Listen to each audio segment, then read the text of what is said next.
Hello and welcome everyone in another episode of Researcher Celebrity. Today we have Dr. Sufia Sadaf with us. A brief introduction of Dr. Sufia. She has done her bachelor's in biotechnology from Jamia Millia Islamia University. For master's in biotechnology, she attended Hamdard University. And for PhD in neurosciences, she did it at National Center for Biological Sciences, Bangalore. She did her postdoc at UCLA, Los Angeles, and then she transitioned as a general officer and director for a collaborative work at UCLA, USRA to serve at Society Science and Society Interface to lead community engagement. Currently, Dr. Sufia is lead program manager of public health and director films for public health too at National Center for Biological Sciences, NCBS-TIFR, Bangalore. With this brief introduction, I'll say thank you so much, Dr. Sufia, for taking time out for this conversation. Thank you so much, Dr. Raja, and for this introduction and for your kind invitation to attend this program. I'm really excited to see what we have tonight. Perfect. Thank you so much for these kind words. We always start our conversations on a note that how and when you decided to become a researcher. Yeah, so it's a wonderful question, and I would love to share my early days since the time that I was inclined towards science. My dad is a medical doctor by profession, so we used to play doctor when we were kids. Growing up then, when during school also and during higher senior secondary school, I was very inclined towards science. So taken up science and biology and everything related to nature. Uh, Always drove curiosity. So when we were in bachelor's, we had excellent teachers, and some of them were researchers actually, PhD students who were sent off by the main PI. And there we learned about alpha muscular about the muscle proteins, and I found about it, and I went home. I said, found in the Times of India articles, and I read about it. And I next day I took it to the teacher to show him how interested I am and how inclined towards science, and he just appreciated it. And that appreciation, it was such a boost that I really wanted to do research, because he said, "Oh, we are doing research and all that." So that was the first exposure. And that program, the biotech program in BSc, was extremely rigorous. We had lab experiments and we were exposed to the lab research. So all very good. So I knew this is my calling and I'm going towards science. Then masters happened, and thereafter, all about research, how to write proposal, how to read papers, all that happened. And next I was in NCBS doing science that I loved. And neuroscience in particularly was very intriguing to me. That again happened during my bachelor's because of the wonderful teacher we had. It felt like we are because we also had this subject on computational biology, and then we were taught how brain, it takes up a little bit of what our brain does, the power of neuroscience, and also I was very interested in how diseases happen, what we can do to mitigate the diseases. So my proposal that was sent to NCBS was based on that. And lo and behold, I got to work with Professor Geeti Hassan, a wonderful, wonderful person, a wonderful mentor. And we carried out the whole entire research project for the 5 to 6 years. And that was a wonderful time. Wonderful. That's a great start to the conversation. So let's talk about the role of mentors. As you mentioned, being a father who's a medical doctor, you're already in a biological influenced field. And then your teachers who mentored you and kind of directed you towards the research. So, what were Yeah. the first things when you were looking for PhD options? What were your criteria, and then why you chose NCBS for your PhD place? Yeah. So, given the curriculum that we had in our master's program, uh, we knew there are certain fellowships that we have to apply for, like the CSIR fellowship. And that was for sure that I want to be in research. And I wanted specifically to be in animal health research, neuroscience. because of two things. During my master's, I had applied for an IAS INSA fellowship, and I had gotten selected for that. So during that 2 months, I had stayed in MKR, Madurai Kamaraj University, with Professor K. Veluthambi. We worked on molecular biology and developing genetic tools to assess and make newer variations of rice plants. So with that training, and then the second project that I did at my own university with Professor S.K. Jain, it was with animal biotechnology. So I was developing all these vectors and modules to benefit animal health. So I knew that I have to find these two niches, and it really appealed to me. And we were applying to several institutes. I wouldn't say that I chose NCBS at that time. It is lucky that NCBS chose me. So yeah, NCBS happened, and then after the written test, I got into touch with Professor Geti Hassan, and I told her that I have applied. I have already gotten through the first round of CSIR fellowship, and very hopeful that I would clear it. So, and then by the time I visited her lab, she also took some interview, asked me to write a write-up. By that time, I had read a lot of papers, but this time it was very specific now. Now I'm getting into the very specificity, what the lab does, what am I going to bring to it, what new novelty I'm going to bring. So I wrote about serotonin because her lab was using Drosophila as a fly system. And so I wrote that I will use serotonin and study how the flight, Parkinson's, for example, that we've seen in other systems or dopaminergic systems. I want to utilize that and assess how flight affects. And that was the project that I did with her during my PhD. Wonderful. This is for all the audience here that whenever you are applying for PhD positions in anywhere in this world, as Dr. Sufia mentioned, it is very important that you create a synergy between the lab you are applying and your research interest, that there are things which you know, there are things which you are interested, and then how you will be a good match for that research group. Because if your things are very vague, it probably is not going to help your application. Whereas, as Dr. Sufia mentioned, if you make it very precise and specific also, whenever the PI is reading those emails, they see that you have invested time in understanding what kind of research they are doing, and then how you can be trained further in your research interests, because that is also very important. So, Dr. Sufia, when all of this happened, you joined the lab.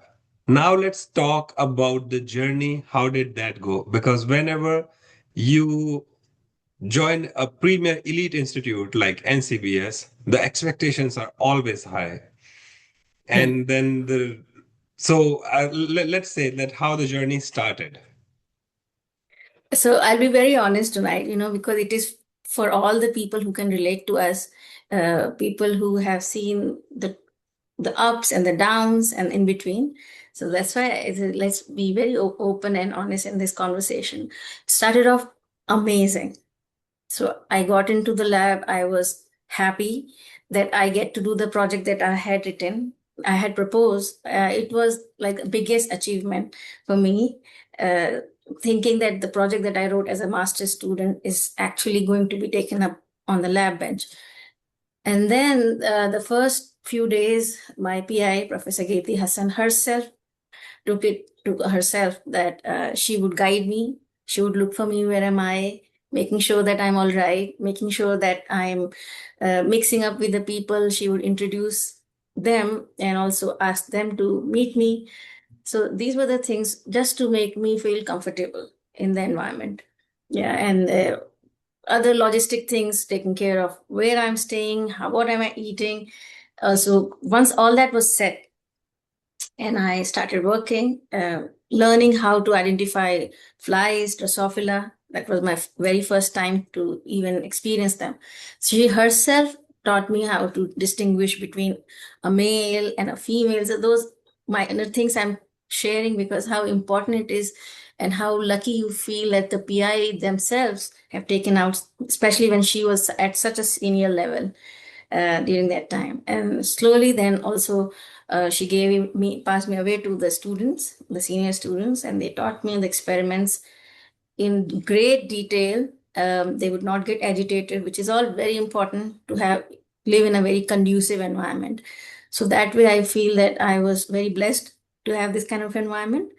So year one happened, and I did wonderful. I was doing experiments, learning new technologies and techniques, doing mol bio, and doing confocal microscopy. So and then we also had this coursework that we had to complete at NCBS and other institutes. You have to take up courses and you have to score really well in them. So I had taken up courses which were related to neuroscience, neurobiology, circuits, how computation is done in the brain, and also developmental genetics, because these were all related to my field.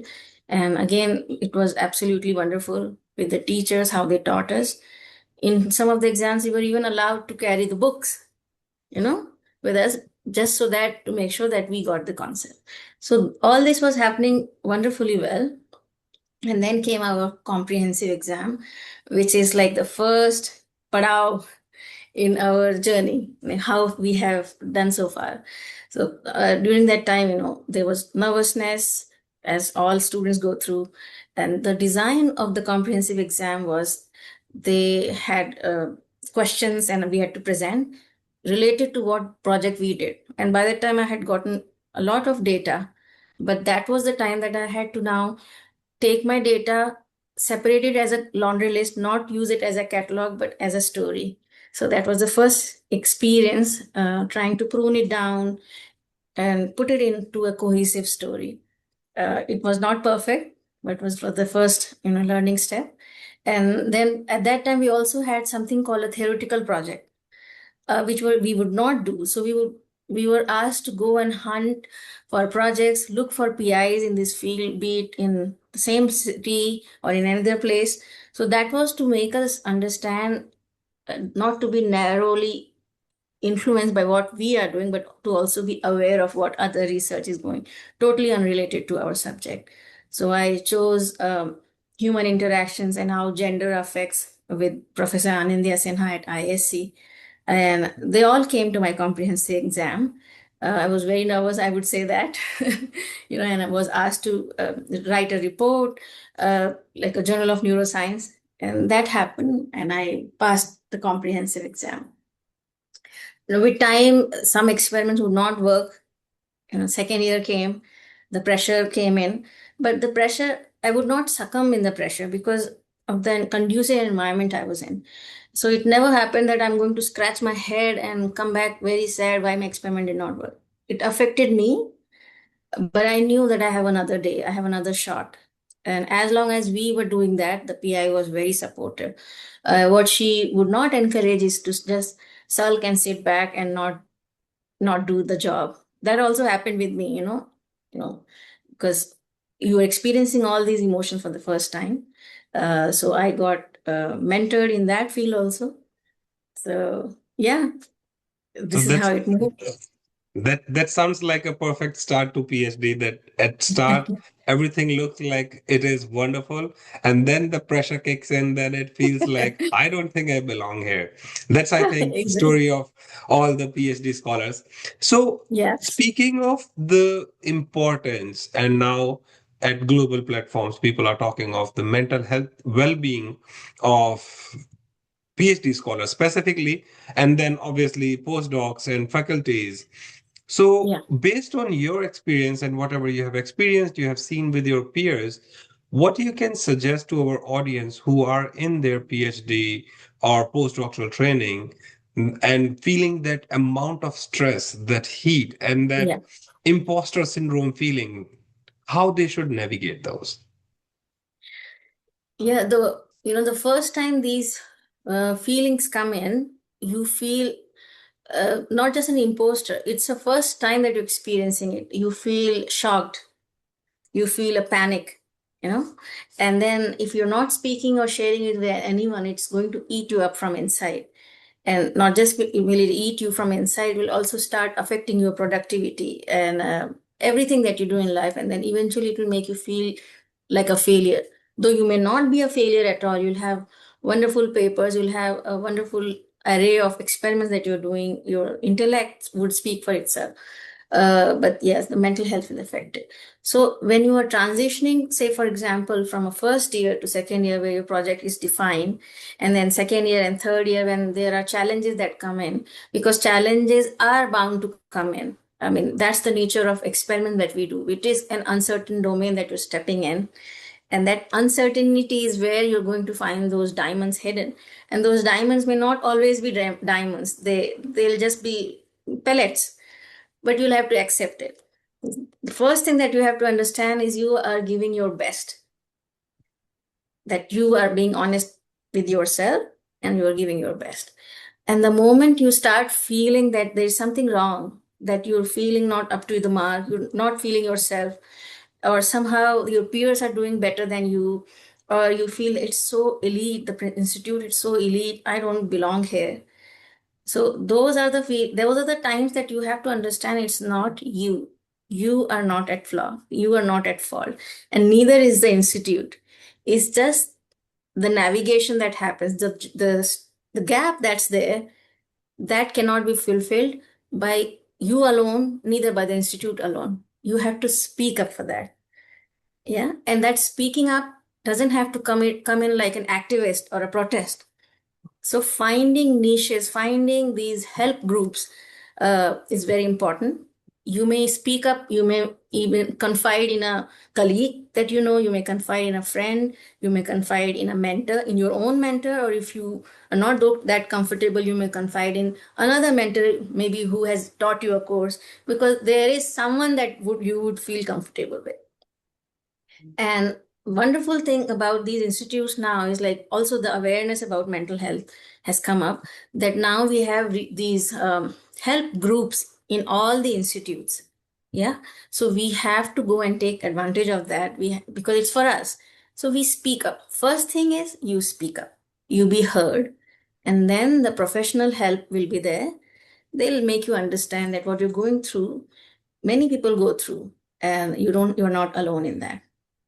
Absolutely. And I think this is the barrier which we should break in research in general, because we work mostly in those isolated silos. We think that we are the only one who's experiencing it, because Yes, because there was no one who were ready to express that how they feel. Everyone is feeling inside exactly. something else and showing Yeah, it off as if everything is okay.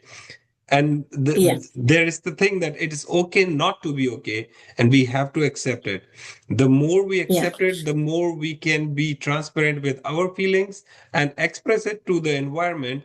It actually helps your peers also to be relaxed and to express themselves, and then now everyone can yeah, bond well and then work together, as you mentioned, about either help groups, focused groups, and then now everyone get benefited just because someone took that extra step to speak up how they feel.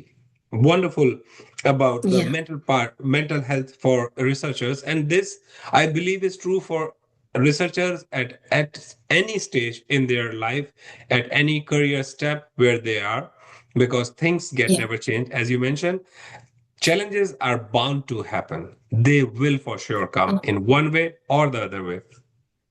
So, yeah. when you were navigating your path through the PhD, what were the Mhm. biggest challenges you faced, and then how you navigated, if you can share with our audience? Yeah. So a few challenges, as you had mentioned, the aspect of mental health, the feeling that I don't belong, I'm not sufficient, that did come up. And I'd be very honest, and in fact, be very proud to say that, yes, I did experience those. And I was lucky enough that I had help system around me, faculty members themselves, my PI and my collaborative PI and the thesis committee members, because they first asked me to open up what's going on, and I opened up. And they started helping, just even sending me to other help groups. Yes, but that also brought in this aspect that not everybody will be as frank to open up. Yeah. So, what if we can have a program during orientation itself where students are introduced to these concepts, that these things will happen?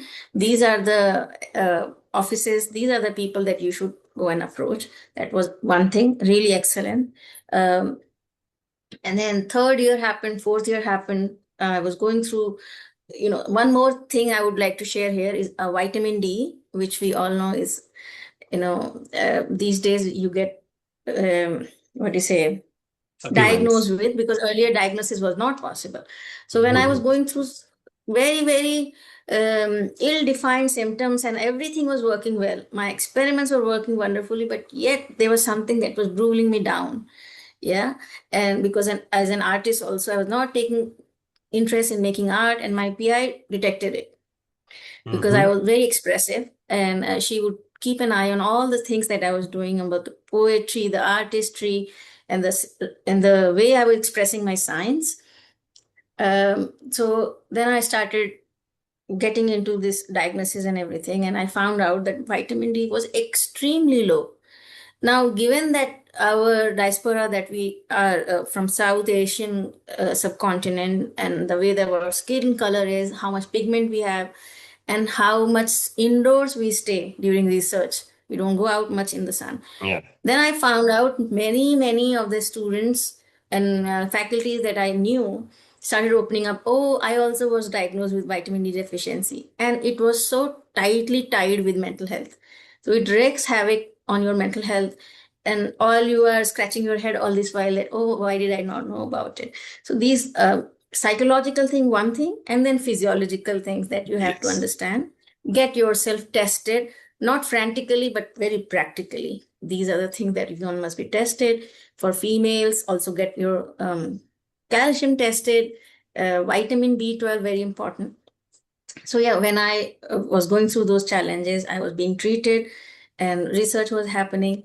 So, all was going excellent. Finally, we had our publications. I had at the end of the PhD, I had understood, oh, this is what my question was. This is where I started, and this is what I had to attain. And if there was an audience, I could just give them one line of what I did. In one line, I could express what I did in all these 6 years. So that was the beauty of it, that from 400 pages, 500 pages, when you can concisely present your work in one line, I think that is a big feat. Wonderful. And speaking of physiological as well as mental health, we touched upon both of the parts. Still, we see a taboo not only in India but in global platforms where the researchers are not ready to be, expressive. As you mentioned, that whatever their inner feelings are, you had a great mentor who diagnosed that okay, is more than mental things which is going on. The physiological uh, performance is also impacted by different ways. Yeah. So this is for all the audience. If you think that you are feeling uneasy, don't ignore it. Either it is at mental level or physiological level. Get it tested, because the first thing is if you are healthy, then only you can do anything else. At Yeah. early stages, obviously, when we all get old, things are different. But when you are under that startup journey, acknowledge everything, either it is at the mental level or it is at physiological level, because everything is important. Once you are sound, then you can do better. So post PhD, as you mentioned that the 6 year work you were able to express in one sentence, and then that's the achievement. PhD is done. What were the second thoughts after PhD, that okay, now which way should I go and what will be my future? Yes. So several of life aspects happen, as you could, in the Gen Z language, we can say life happened. So life happened, and I got married. My husband was also from ISC, uh, in the same background, neuroscience. So we knew we have a future together, and we are going to, wherever we are going to go, we're going together. And then we also expected our first child. We had him here in India itself. He was 1 year old. So I had applied to UCSD, the same institute that you were, and with Nick Spitzer, Professor Nick Spitzer is a wonderful neuroscientist. So we were in the process of figuring out which projects that I would be writing for and how many years he would support and all that. Almost there, we were almost there. I also applied to a few more places in NIH and forgetting also at Caltech, at UCLA. So UCLA happened very late, because by that time my husband had gotten a yes from UCLA, and I said I'm not that person that can stay in two different places, even if it is for fulfilling my career, because I want to feel grounded and I want to feel. Just a second. Some notification sound was coming. Yes, I want to have this fulfilled life, because I'm not just a researcher. I'm a human being, and I am a complete human being. I have all these facets.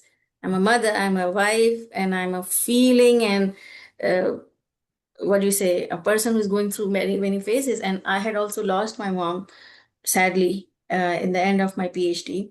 So that was very important for me, that when I am there for my child, how difficult it is to lose your mom, and how difficult it will be for the parents to stay in different places. So first thing was that I want to be in that place that my husband and I can be together. Why we chose this field is because we both knew that we are going to be turning into mentors.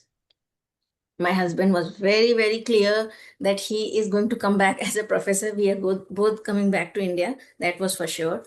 For me, I wanted to be a mentor, but by that time, I had not thought that I am absolutely going to be a mentor in sitting in a lab where lab bench work is going to be. So, but I wanted to be a mentor. I wanted to pass on whatever I had learned to the other students, maybe teacher or an amalgamation of science and society. So then postdoc happened. We both went there. We started doing our experiments, experiencing a new world altogether. There also it happened that the imposter syndrome set in. And I would say at this point, because when we are in a different culture, in a different society, in a different country, here our backgrounds are different. We have families, we have friends that we can fall on to if something is not working all right. Plus, you don't have the fear of your visa or of your families would be separated. So we both went on our own visas, our own J1 visas, and my son was dependent on me because I went later, 2 weeks later. We were both extremely stressed in the first 2-3 years. A new place, we had to match up to our training, our background that was there, and also fit into the new labs, and understand the dynamics, what do you say, socio-political things, and also interpersonal, because people are coming from all varied backgrounds. So it took us quite a long time to get through that phase. And then by third year, I knew that I am going to be working at the science and society interface, because by that time there were lots of opportunities that I would take part at UCLA, extracurricular opportunities like the art collectives, the writing collectives, the poetry collectives. And I was attending all these things and really enjoying sitting with people and using simple language, simple media to express very complicated concepts. There and then I knew that this is something that I'm going to do, but I was not sure how I'm going to land up there. So I'd left it that possibly when I am completed with my postdoc, and I may have to apply to these journals, to these nature journals and other for editing positions, because that's what I had spoken to people. That was their suggestions. But as I said, life happens. Third year happened, and then COVID came in, and I had just moved out of that lab. During COVID times, my son, who was in school at that time, preschool, so he was supposed to take classes from Zoom, and one of us had to stay at home. And because I had just transitioned out of that lab, I had nothing else in hand. So I stayed back home. My husband would go to the lab because they had permissions to only one person to go per lab, all that things that we had navigated during COVID. So I would say it was this freeze of time was a blessing for me because that's when all these opportunities came my way. I was socializing more. I had more time on my hand. I would speak to people. And there, the community members said that, why don't you run for this general officer position?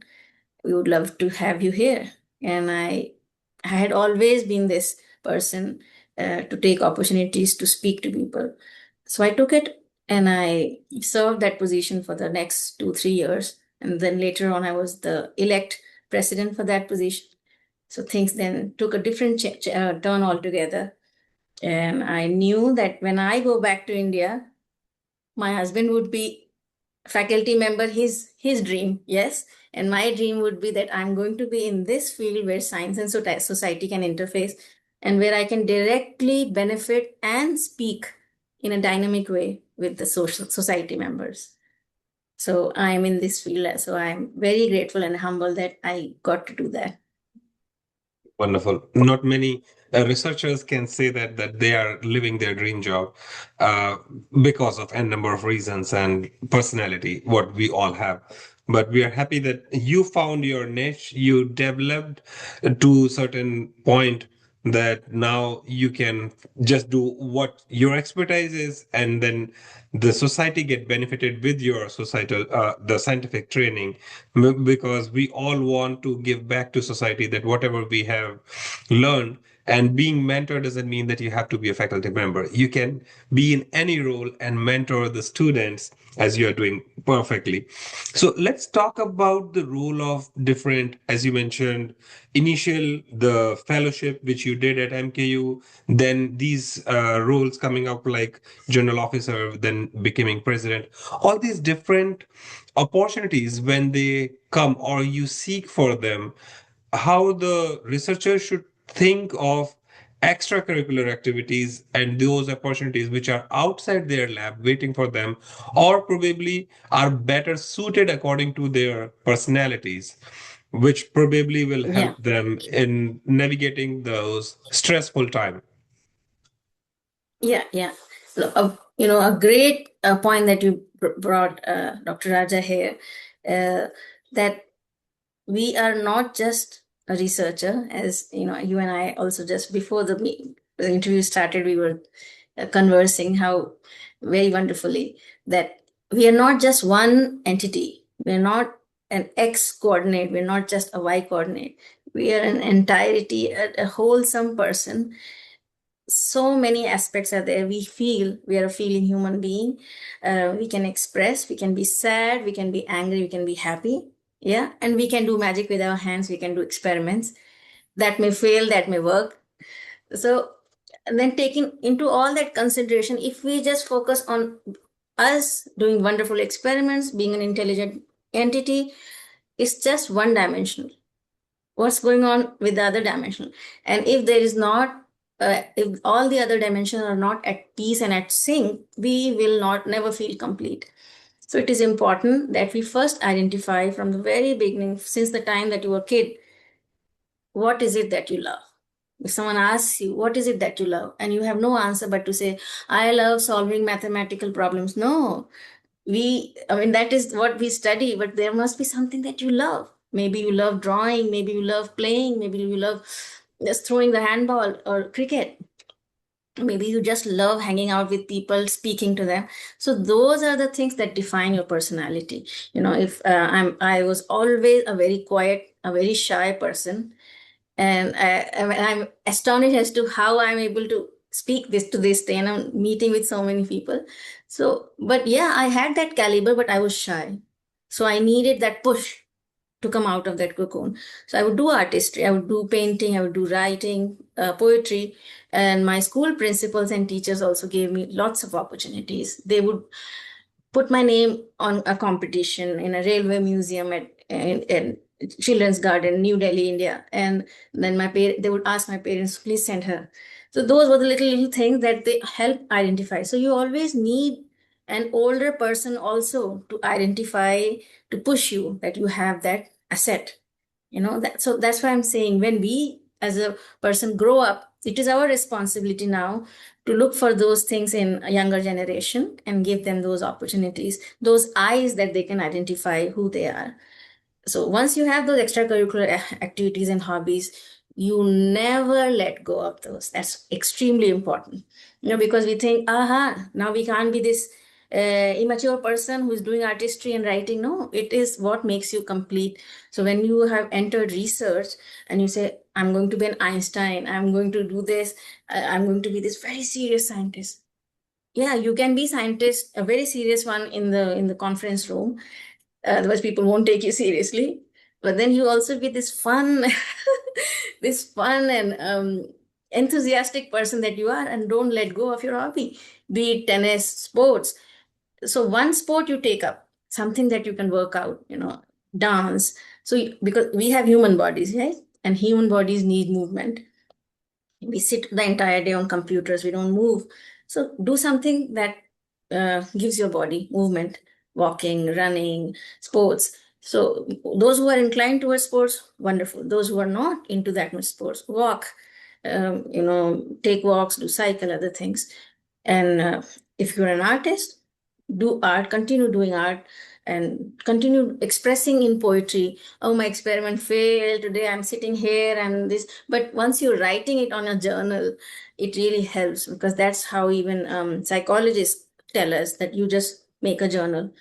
And those things are really going to be helpful a long way. Whatever transitions you are experiencing, whatever emotions that you are experiencing, or challenges of experiments of life, these are the cores. So as we must always have our cores, that is never going to change. And our core, as a person, are those extracurricular things, extracurricular things that make you complete. Science may stop one day, the experiment may stop one day, suddenly. I'm not saying that you aim for it for some reason. Would that mean that your life has ended? No, you were made for a bigger reason. So where are you going to search for the other things now, if you have left it far away in the past? But if you have inculcated and nurtured it all along, you'll always just find your core within inside, and that's where you can just start your journey again. Absolutely. And I think, as you mentioned, starting from early days, the role of mentors who can identify, excuse me, your superpowers. As you said, your teachers nominating you for poetry competitions and different competitions. So they identify the artist in you early on. And then Yeah. acknowledgement and appreciation is the reason behind why STEM for Society stands for researchers and have these conversations with celebrities. The idea here is, let's celebrate research. There are so many people in this world who are contributing their lifetimes. Some of them are there Yeah. for short time, some of them they take exit as and when it comes, but they have spent the time here, and we should acknowledge all of those researchers and appreciate their efforts, which we are trying to do. And this series is a small token of appreciation for all the researchers who have spent hours, days, nights to make this world a better place to be. And also that how researchers have these multifaceted, as you mentioned, we are not just a on the bench working experiments. We are people who are talking with community. And I think there is some issue with Dr. Sufia's internet, but we will start seeing that how these different concepts of research, the challenges, the accomplishments, whatever we do, they are important for society, are only because we believe in something, only because we think that we are committed to research, to the place we are working on, and on a broader way to this world, that we should do whatever we can with our limited resources to make this world better. Appreciation is one thing which what we at STEM for Society have realized that is not given enough to researchers, to all the people who are working in different part of this world, for a common reason, to either make the human life better, the life in general, this on this planet, so that people can get benefited. We have Dr. Sufia back. So Dr. Sufia, we were talking about like how this multi-personality, of every single researcher should be celebrated and done. If we can have a closing remark from you on what keeps you motivated. Yeah, so I think the first thing to celebrate is to celebrate yourself within, because we are our biggest advocate, we are our biggest cheerleader. And if we do not present this version of ourselves, who else is going to do that for us? They can only amplify what you present. So it is very important that you understand your self-worth, and you be honest to whatever you're going through, and then you come out strong. If you're not strong, then also it's fine, but you just be yourself. Uh, Hello? Yeah, I we can hear you. We just lost the video. Okay. Yeah. Yeah. So, as I was saying that you celebrate yourself first, yeah, and then you be out there for the world, for the things that you believe in, and make sure that you are very wise when you are taking up the opportunities that are presented to you. Because as we say, we all have destiny, but then we also have these opportunities, and it is us as free will, who has free will, that we have to select these opportunities. Um, my daughter walked in. So it's cute. Yeah. So, and then the second thing is like, as you're moving ahead and navigating your careers, your scientific careers, your research, your bench work, or maybe then later on your as a scientific management, science communicator, whatever field that you end up being, because PhD and postdoc are just transitional phases. They are not forever. This is just a training period. What we have to do next is what defines what we're going to do in our lives. So during those periods, we never lose ourselves. We keep doing these extracurricular activities, things that make us wholesome. Also, give equal weightage to our family life, because none of that should suffer, and have to have a very nice work-life balance, and never compromise on this. If there are labs that ask you to be there for 24 hours for the longest time, you understand that there is a problem, and then that you don't have to immediately do that.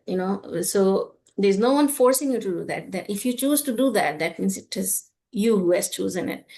So that's the second thing. And if you are an artist, if you are a singer, you can maybe then later on start expressing your science to the society through those media. Because what Mhm. happens in the end, even if we are writing, we use written medium, papers, to reach out to the society, to transmit our research. Can you do it with poetry? Can you do it with art? Can you do it with theater? Of course, we can do that. Because we have all seen it. We all watch movies, and there's this hidden artist inside of you. Never make it dead. Always keep it alive, and you'll keep on finding these opportunities. With this, I would also want to share a very personal and a proud moment that I love telling to everyone. Maybe we may come across like I'm flaunting, but I'm so proud of that. So as a child, I have always been inclined towards art, not trained at all.